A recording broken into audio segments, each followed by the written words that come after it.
नमस्कार दोस्तों, आज आप पढ़ेंगे एक बहुत ही इम्पोर्टेंट टॉपिक जिसका नाम है correct form of the verb, जिसे हिंदी में हम कह सकते हैं क्रिया का शुद्ध रूप। तो आपको वाक्य जो है दे दिया जाता है और खाली स्थान में आपको वाक्य का शुद्ध रूप भरना पड़ता है। हम उनकी बात कर रहे हैं और ये बहुत ज्यादा इम्पोर्टेंट टॉपिक है। कक्षा 10 और कक्षा 12 में तो आप देख सकते हैं, जैसे हम आपको एक महत्वपूर्ण एक्सरसाइज दिखा रहे हैं। इस एक्सरसाइज को हम सॉल्व करेंगे।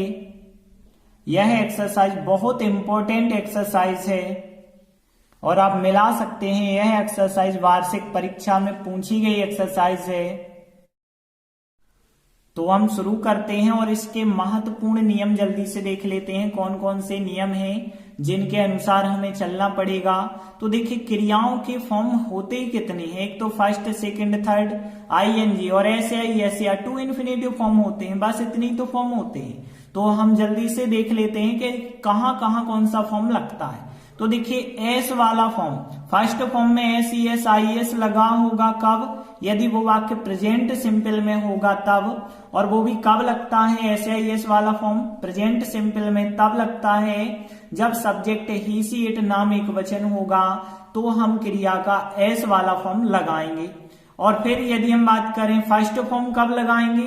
फर्स्ट फॉर्म हम प्रेजेंट सिंपल में लगाते हैं। यदि कोई वाक्य हमें लग रहा होगा प्रेजेंट सिंपल का है तो हम फर्स्ट फॉर्म लगाएंगे। और तब लगाएंगे जब आई वी यू दे या बहुवचन सब्जेक्ट होगा, तो उनके साथ हम जो है फर्स्ट फॉर्म लगा देंगे। फिर बाकी आगे बढ़े, डू डज डिड के साथ भी आपको फर्स्ट फॉर्म ही लगाना है। ध्यान रखना, डू डज डिड यदि पहले से आपको दिए जाते हैं, इनके बाद आपको कोई क्रिया भरनी होती है, तो आप फर्स्ट फॉर्म वाली क्रिया ही भरेंगे। आगे देखिए, यदि कोई मॉडल आ जाता है, मॉडल जैसे सेल विल भी एक मॉडल ही है, कैन कुड मे माइट, ये क्या होते हैं? मॉडल। मॉडल के साथ भी आपको फर्स्ट फॉर्म ही भरना है। इसके बाद सेकंड फॉर्म आपको कब भरना है? पास्ट सिंपल में। केवल पास्ट सिंपल में ही हम सेकंड फॉर्म भर सकते हैं। आगे थर्ड फॉर्म हम कब भरते हैं? परफेक्ट टेंस में। परफेक्ट चाहे वो प्रेजेंट का हो, पास्ट का हो, फ्यूचर का हो, कोई भी परफेक्ट हो सकता है। तो परफेक्ट में पहचान आपको पता है, हैज हैव हैड के बिना परफेक्ट नहीं होता है। तो हैज हैव हैड लगा होगा तो हम परफेक्ट मानेंगे और थर्ड फॉर्म भर देंगे। पैसिव वॉइस में भी थर्ड फॉर्म का इस्तेमाल होता है। और सबसे इंपॉर्टेंट यही है, यदि आप क्लास 12th में हैं तो पैसिव वॉइस वाला ही थर्ड फॉर्म आपसे पूछा जाता है। इसके बाद आईएनजी कब लगाते हैं? कंटिन्यूअस टेंस में आईएनजी लगाते हैं और परफेक्ट कंटिन्यूअस टेंस में भी हम आईएनजी लगाते हैं। तो आपको ये सब नियम तो पता हो गए और बेसिक आपको पहले से ही पता थे। बाकी हम एक्सरसाइज में सब कुछ समझ लेते हैं। तो देखिए, शुरू करते हैं एक्सरसाइज और इसका पहला वाक्य है, our neighbours live here for 5 years। अब देखिए कहा गया है, rewrite the sentence using the correct tense of the verb. मतलब क्रिया का सही टेंस उपयोग करते हुए आपको इस वाक्य को रीराइट करना है, मतलब पुनः लिखना है। तो एक चीज याद रखना, जब भी लास्ट में सिंस फॉर टाइम दिया जाए तो उस वाक्य को परफेक्ट कंटिन्यूअस में तो हम बनाते हैं। अब परफेक्ट कंटिन्यूअस तो 3 होते हैं, प्रेजेंट का भी परफेक्ट कंटिन्यूअस, पास्ट का भी होता है, फ्यूचर का भी होता है। लेकिन आप जो है प्रेजेंट में बना देना, क्योंकि कहीं पास्ट की ओर तो कोई वर्ड संकेत नहीं दे रहा और फ्यूचर की ओर कोई संकेत होते ही नहीं है। तो जब भी इस प्रकार से वाक्य आए तो प्रेजेंट परफेक्ट कंटिन्यूअस के स्ट्रक्चर के द्वारा वाक्य को बना देना। तो देखिए, प्रेजेंट परफेक्ट कंटिन्यूअस का स्ट्रक्चर क्या होता है? सब्जेक्ट हैज हैव सहायक क्रिया, बीन लगा के आईएनजी फॉर्म लगाते हैं, फिर ऑब्जेक्ट सिंस फॉर टाइम। तो बिल्कुल ऐसे ही हम यहाँ पे लिखेंगे। सबसे पहले जो सब्जेक्ट है हमारा अवर नेबर्स, ये सब्जेक्ट लिखेंगे, मतलब हमारे पड़ोसी। अब देखिए, पड़ोसी यहाँ पे बहुवचन हो गए, तो बहुवचन हो गए तो हैज हैव में से हम सहायक क्रिया इस्तेमाल करेंगे हैव। हैव के बाद जो है हमें बीन लगाना पड़ेगा, तो बीन लिखा, और इसके बाद जो है क्या होता है आईएनजी फॉर्म, तो लिव जो क्रिया कोष्टक में लिखी है इसका आईएनजी फॉर्म लिख देना, लिविंग, और बाकी जो ऑब्जेक्ट है हियर और फॉर 5 इयर्स जो भी बचा है उसे आप वैसे ही लिख देना। तो इस प्रकार से हमारा आंसर बन जाएगा। तो आप ध्यान रखना हैज, हैव बीन और आईएनजी फॉर्म आपको लिखना है। तो यहाँ नेवर्स के हिसाब से हैव बीन हमने लगाया और ING form, has have been बस आपको लगाना है। तो नेवर्स बहुवचन है हमारे पड़ोसी, इस वजह से हैव लगा के आंसर बनाया है। अगला वाक्य भी बिल्कुल आप देखेंगे इसी प्रकार से है। तो यहाँ they watch television since morning, यहाँ कहा गया है supply the correct tense of the verb in the bracket, जो ब्रैकेट में क्रिया दी गई है इसका करेक्ट टेंस के हिसाब से फॉर्म बनाना है। यहाँ भी लास्ट में सिंस मॉर्निंग दिया गया, इसी टेंस में फिर हम बनाएंगे। तो दे तो सब्जेक्ट वही रहेगा, लेकिन अब यहाँ हैज हैव बीन लगाएंगे हम। तो दे के साथ लगता है हैव, तो दे हैव बीन, और फिर यहाँ वाच क्रिया में आईएनजी लगा देंगे तो बन जाएगा वाचिंग, और बाकी टेलीविजन सिंस मॉर्निंग लिखेंगे। तो इस प्रकार आसानी से करेक्ट फॉर्म बन जाएगा।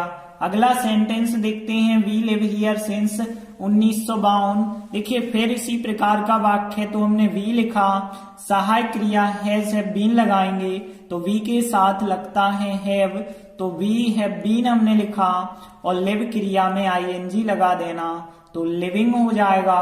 और बाकी जो भी ऑब्जेक्ट है हियर सिंस 1952 इसको वैसे ही लिख देना। तो इस प्रकार से आपका आंसर बन जाएगा।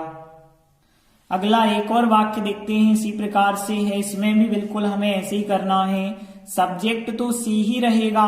अब हैज हैव में से सी के साथ आप हैज लगा देंगे और फिर बीन लगा के आईएनजी फॉर्म लगाएंगे, तो वाच क्रिया दी गई है तो वाचिंग हो जाएगा, वाच में आईएनजी, और जो ऑब्जेक्ट है उसे वैसे ही लिख देना। तो इस प्रकार से आंसर बन जाएगा। तो supply the correct form of the verb परीक्षा में आता ही आता है। 12वीं वाले स्टूडेंट बिल्कुल मिला सकते हैं, गाइड में हर बार ये वाक्य पूछा जाता है। आगे बढ़ते हैं और खालिस्तान वाली एक्सरसाइज पे आ जाते हैं। जैसे देखिए, Manjeet Khalistan a glass of milk every day, तो मंजीत के हिसाब से देखिए टेक आएगा या टेक्स आएगा। तो मंजीत एक नाम है एक व्यक्ति का, और आपने देखा प्रेजेंट सिंपल में ही सी इट नाम एक वचन के साथ एस वाला फॉर्म आता है, तो यहाँ टेक्स राइट आंसर हो जाएगा। देखिए अगला वाक्य, English is Khalistan all over the world. ऐसे ही वाक्य जो है परीक्षा में पूछे जाते हैं और अक्सर स्टूडेंट गलती कर देते हैं। कैसे? उन्हें इज दिखा और वो आईएनजी लगा देंगे, लेकिन वो ध्यान नहीं देते हैं कि वाक्य एक्टिव वॉइस में है या पैसिव वॉइस में है। तो यहाँ पे ध्यान रखना होगा। देखिए इंग्लिश लिखा है शुरुआत में, इंग्लिश कोई व्यक्ति तो है नहीं जो कार्य करेगा, इंग्लिश तो एक ऑब्जेक्ट होता है।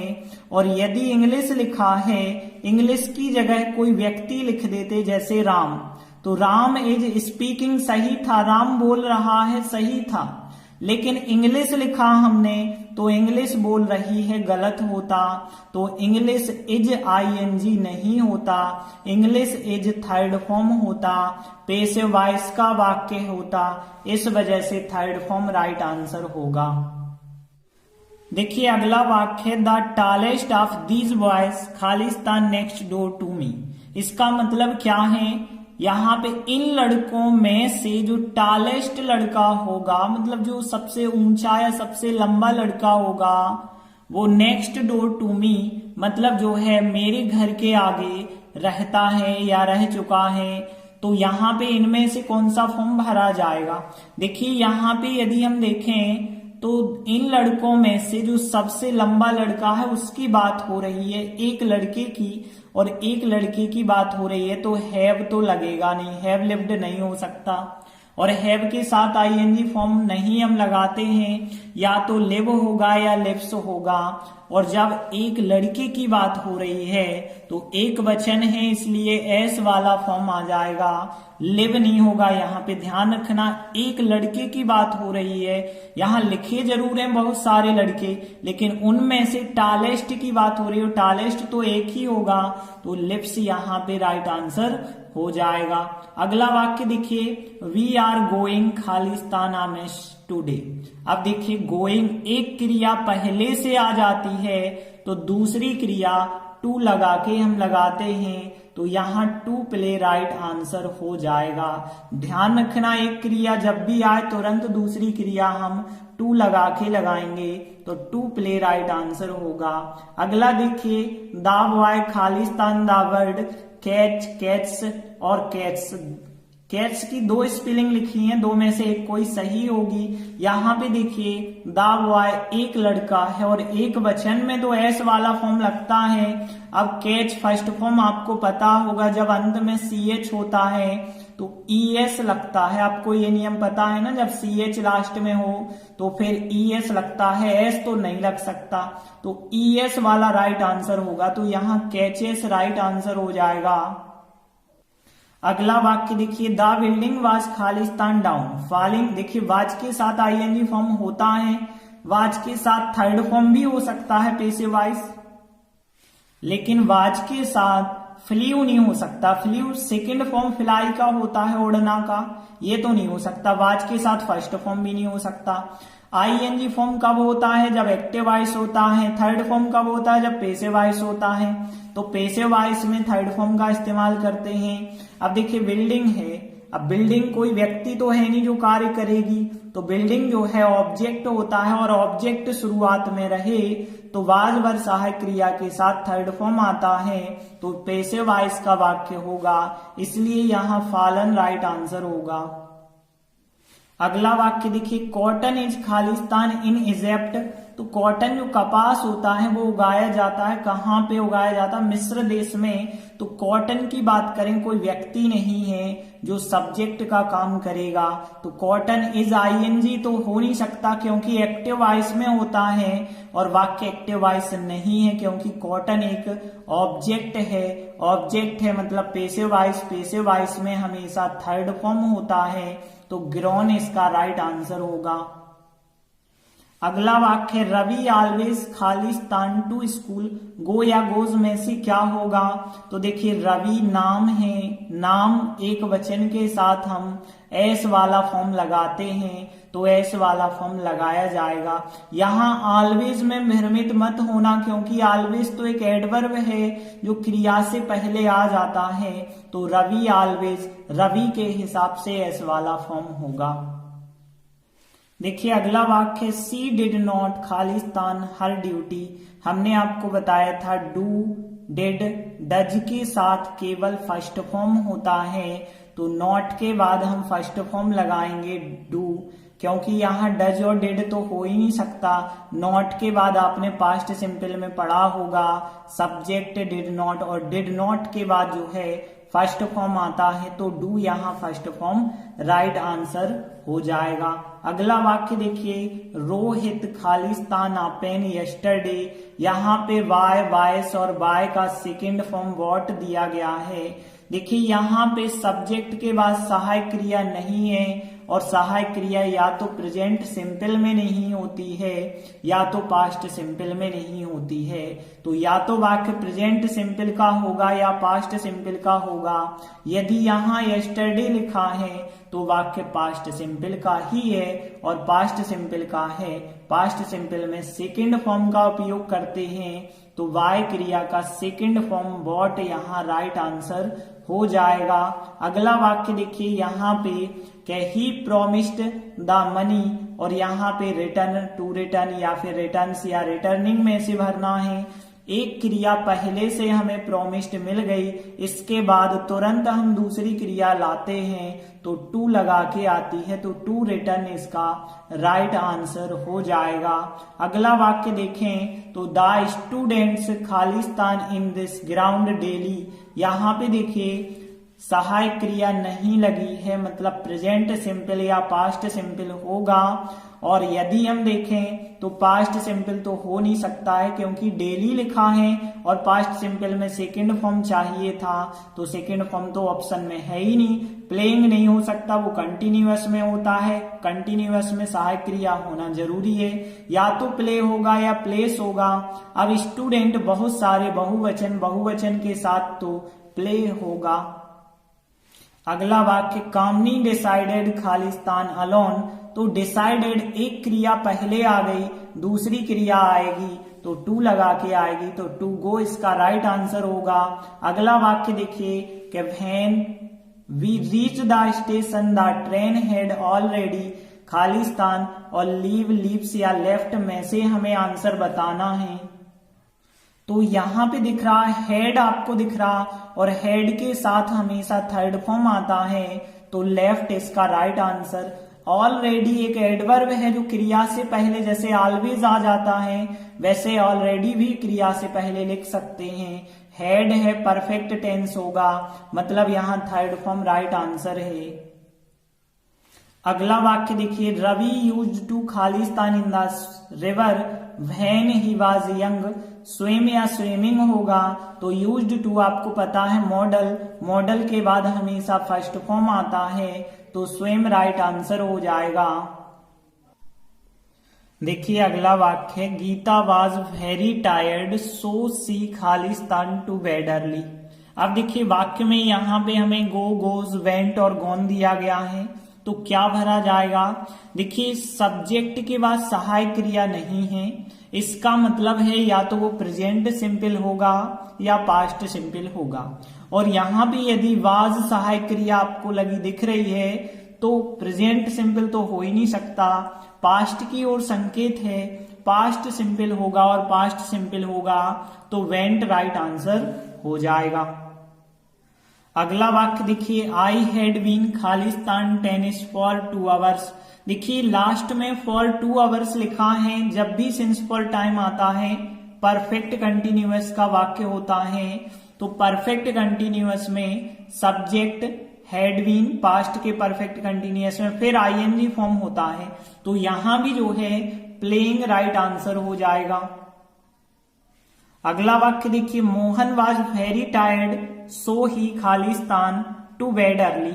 देखिए ये वाक्य हमने देखा बिल्कुल उसी प्रकार से ये वाक्य है कि सब्जेक्ट के बाद सहायक क्रिया तो है नहीं, या तो प्रेजेंट सिंपल या पास्ट सिंपल होगा, और यहाँ वाज लगा है मतलब पास्ट सिंपल ही होगा, और पास्ट सिंपल में सेकंड फॉर्म हम लगाते हैं तो गो का second form went right answer होगा। अगला वाक्य देखिए द सन खालिस्तान इन दी ईस्ट। अब देखिए यहाँ पे देखिए तो राइज, रोज, राइजेस 3 फॉर्म दिए गए हैं, तो सहायक क्रिया यहां भी नहीं है, तो यहां भी वाक्य या तो प्रेजेंट सिंपल का होगा या पास्ट सिंपल का होगा। लेकिन एक चीज देखिए सन मतलब सूर्य जो है, राइज मतलब निकलना, और ईस्ट मतलब पूर्व दिशा। सूर्य जो है पूर्व दिशा से निकलता है, ये वाली बात जो है एक विशेष सत्य है जो कि केवल प्रेजेंट में ही बन सकती है, पास्ट में नहीं इस बात को आप कह सकते कि सूर्य पूर्व दिशा से निकलता था, तो इसे पास्ट में हम नहीं बना सकते, तो केवल इस वाक्य को प्रेजेंट सिंपल के द्वारा ही दर्शा सकते हैं, पास्ट सिंपल के द्वारा नहीं दर्शाया जा सकता। प्रेजेंट सिंपल में या तो फर्स्ट फॉर्म होगा या एस वाला फॉर्म होगा, और सन है एक वचन है, इसका मतलब एस वाला फॉर्म राइट आंसर होगा। अगला वाक्य देखिए रवि इज खालिस्तान फुटबॉल, तो रवि जो है फुटबॉल खेल रहा है, तो इज के बाद देखें तो आईएनजी भी हो जाता है और थर्ड फॉर्म भी हो जाता है, वो एक्टिव पैसिव पे डिपेंड करता है। यदि वाक्य एक्टिव वॉइस होगा तो फिर जो है आईएनजी फॉर्म होगा, पैसिव वॉइस होगा तो थर्ड फॉर्म हो जाएगा। देखिए रवि यहाँ सब्जेक्ट दिया गया है, इसका मतलब है वाक्य एक्टिव वॉइस में है, तो प्लेइंग ही राइट आंसर होगा। देखिए अगला वाक्य देखिए it was dark so I खालिस्तान आर टॉर्च विथ मी। यहां सब्जेक्ट के बाद सहायक क्रिया नहीं लगी, या तो प्रेजेंट सिंपल होगा या पास्ट सिंपल होगा, तो यहाँ पे लेकिन वाज सहायक क्रिया दिख रही है, इसका मतलब यहाँ पे जो वाक्य बनेगा पास्ट सिंपल का बनेगा, और पास्ट सिंपल में सेकंड फॉर्म होता है, तो यहाँ टुक राइट आंसर हो जाएगा। अगला वाक्य देखिए, they listened to the joke and खालिस्तान टू लाफ। अब देखिए यहाँ विगिन बस लिखा है कोष्टक में। अब विगिन का कोई भी फॉर्म यहाँ भरा जा सकता है, first form, second form, third form, S वाला फॉर्म, आईएनजी फॉर्म, कोई भी फॉर्म हो सकता है। लेकिन यदि हम देखें दे लिसन्ड, सब्जेक्ट के बाद सेकंड फॉर्म यहाँ पे आया, मतलब पास्ट सिंपल है, यहाँ सेकंड फॉर्म आया, पास्ट सिंपल है, तो यहाँ भी जो है खालिस्तान में इस विगिन का सेकंड फॉर्म आएगा। तो विगिन के कौन कौन से फॉर्म होते हैं? First form विगिन, second form I की जगह ए कर देंगे विगेन, थर्ड फॉर्म विगन होता है। लेकिन यहाँ पे हमें सेकंड फॉर्म लगाना होगा, तो BEGAN विगेन इसका राइट आंसर हो जाएगा। अगला वाक्य देखिए, the moon Khalistan brightly in the sky. Sign का फॉर्म भरना है। साइन देखिए, अब साइन का फर्स्ट, सेकंड, थर्ड, एस वाला, आईएनजी कुछ भी यहाँ पे भरा जा सकता है। लेकिन यहाँ सब्जेक्ट के बाद सहायक क्रिया नहीं दी गई, इसका मतलब या तो प्रेजेंट सिंपल या पास्ट सिंपल होगा। तो यदि हम देखें कि चंद्रमा जो है आकाश में चमकता है, तो इसका मतलब है ये बात पास्ट में आप नहीं कह सकते कि चमकता था, ऐसा तो हम नहीं कह सकते हैं। चमकता है तो प्रेजेंट में ही वाक्य रहेगा, प्रेजेंट सिंपल में साइन का एस वाला फॉर्म आएगा, क्योंकि मून तो एक वचन होता है और एक वचन के साथ आपको पता है एस वाला फॉर्म लगता है। तो यहाँ साइन का एस वाला फॉर्म, साइंस जो हो जाएगा एस वाला फॉर्म, राइट आंसर। अगला वाक्य देखिए, आंसू खालिस्तान आ लॉट ऑफ मनी यस्टरडे। यहां हमें स्पेंड क्रिया का फॉर्म भरना है। देखिए सब्जेक्ट के बाद सहायक क्रिया नहीं है, या तो प्रेजेंट सिंपल होगा या पास्ट सिंपल होगा। यस्टरडे यहाँ लिखा हुआ है, मतलब बीता हुआ कल, पास्ट टेंस को दर्शाता है। तो यहाँ पे वाक्य जो होगा पास्ट सिंपल ही होगा। पास्ट सिंपल में हमें क्रिया का सेकंड फॉर्म लगाना होगा। तो स्पेंड क्रिया का सेकंड फॉर्म क्या होता है? स्पेंट होता है। तो स्पेंट इसका राइट आंसर हो जाएगा। अगला वाक्य देखिए, मोहन खालिस्तान हिज वर्क। मोहन के हिसाब से डू होता है कि डज, बहुत सरल सी बात। ही सी इट नाम एक वचन के साथ हम डज लगाते हैं, या एस वाला फॉर्म भी हम कह सकते हैं। यहाँ पे डू मेन क्रिया है, तो एस वाला फॉर्म, ही सी इट नाम एक वचन के साथ एस वाला फॉर्म आता है। आई वी यू दे बहुवचन के साथ फर्स्ट फॉर्म आता है, या डू सहायक क्रिया आती है। तो यहाँ मोहन के साथ, मोहन एक नाम है, एक वचन है, तो डज राइट आंसर होगा। अगला वाक्य देखिए, आई खालिस्तान आ टाइगर यस्टरडे। तो देखिए सब्जेक्ट के बाद सहायक क्रिया नहीं है, या तो प्रेजेंट सिंपल या पास्ट सिंपल ही होता है। अब यहाँ पे यस्टरडे लिखा तो पास्ट सिंपल ही वाक्य होगा, और पास्ट सिंपल में सी मतलब देखना क्रिया का सेकंड फॉर्म सा होगा, राइट आंसर। अगला वाक्य है, सी खालिस्तान हर होमवर्क डेली। तो यहाँ पे डू डज पूछ लिए गए, अभी अभी हमने बताया था मोहन वाले वाक्य में डज था। ही सी इट नाम एक वचन के साथ एस वाला फॉर्म चलता है, तो ही सी इट नाम एक वचन, यहाँ सी है, इस वजह से डज राइट आंसर होगा। अगला वाक्य देखिए, रेशमा ऑलवेज खालिस्तान फोक सॉन्ग्स ऑन टीवी। यहाँ सिंग और सिंग्स में से भरना। देखिए रेशमा नाम दिया है, नाम यदि एक वचन होता है तो हम एस वाला फॉर्म लगाते हैं, तो यहाँ सिंग्स राइट आंसर हो जाएगा। अगला वाक्य देखिए, सी खालिस्तान आ नोवेल सिंस मॉर्निंग। देखिए सिंस मॉर्निंग जब आपको दिया गया है तो निश्चित है वाक्य परफेक्ट कंटिन्यूअस का होगा। तो इज रीडिंग तो हो नहीं सकता, क्योंकि ये तो केवल कंटिन्यूअस को दर्शाता है। परफेक्ट कंटिन्यूअस को दर्शाने वाला has been reading right answer हो जाएगा। अगला वाक्य देखिए, नो वन खालिस्तान यू लाइक होगा कि लाइक्स होगा। तो देखिए नो वन एवरीवन जो है ये हमने आपको बताए थे जब हमने सब्जेक्ट वर्ब कॉन्कॉर्ड करवाए थे, तब हमने आपको बताए थे कहाँ कौन सी चीजें लागू होती हैं। तो यहाँ पे जो नो वन होता है वो एक वचन को दर्शाता है, और एक वचन के साथ एस वाला फॉर्म राइट आंसर हो जाएगा। अगला वाक्य देखिए, हरी विथ हिज सिस्टर खालिस्तान टू मार्केट। देखिए ये वाला बहुत इंपॉर्टेंट नियम था जब हमने जो है क्रिया और सब्जेक्ट का तालमेल आपको सिखाया था, तो उसमें हमने बताया था कि यदि विथ के द्वारा दो सब्जेक्ट जुड़े हैं, हिज सिस्टर और हरी दोनों विथ के द्वारा जुड़े हैं, तो फिर जो शुरुआत में सब्जेक्ट दिया जाता है उसके अनुसार क्रिया और सहायक क्रिया लगती है। तो यहाँ पे हरी के अनुसार लगाएंगे हम तो गोज राइट आंसर होगा। यहाँ पे वेंट क्यों नहीं हुआ, क्योंकि पास्ट टेंस की ओर कोई संकेत नहीं है और जो है गो हो नहीं सकता है। गो क्यों नहीं होगा, क्योंकि विथ के साथ यदि दो सब्जेक्ट जुड़े हों तो पहले सब्जेक्ट के अनुसार जो है क्रिया या सहायक क्रिया लगाते हैं, तो हरी के हिसाब से गोज राइट आंसर हो जाएगा। अगला वाक्य देखिए, सी हैज खालिस्तान आ लेटर। देखिए हैज लगा है, हैज हैव हैड के बाद आपको पता है थर्ड फॉर्म लगाया जाता है परफेक्ट टेंस में, तो यहाँ रिटर्न जो है राइट आंसर हो जाएगा। अगला वाक्य देखते हैं कि सी रिफ्यूज्ड खालिस्तान विथ मोहन। अब देखिए एक क्रिया रिफ्यूज्ड जब आ चुकी है, दूसरी क्रिया आएगी तो टू लगा के आएगी, तो टू गो इसका राइट आंसर हो जाएगा। तो इस प्रकार हमारी एक्सरसाइज कंप्लीट होती है। तो अब आपसे क्रिया का करेक्ट फॉर्म जो भी आए परीक्षा में आसानी से बन जाएगा। इन्हीं के अंतर्गत आपको परीक्षा में विकल्प देखने के लिए मिलेगा। तो आप अच्छे से इन नियमों को याद रखना ताकि कोई भी इन नियमों के अंतर्गत आ जाए, आप आसानी से कर दो। धन्यवाद।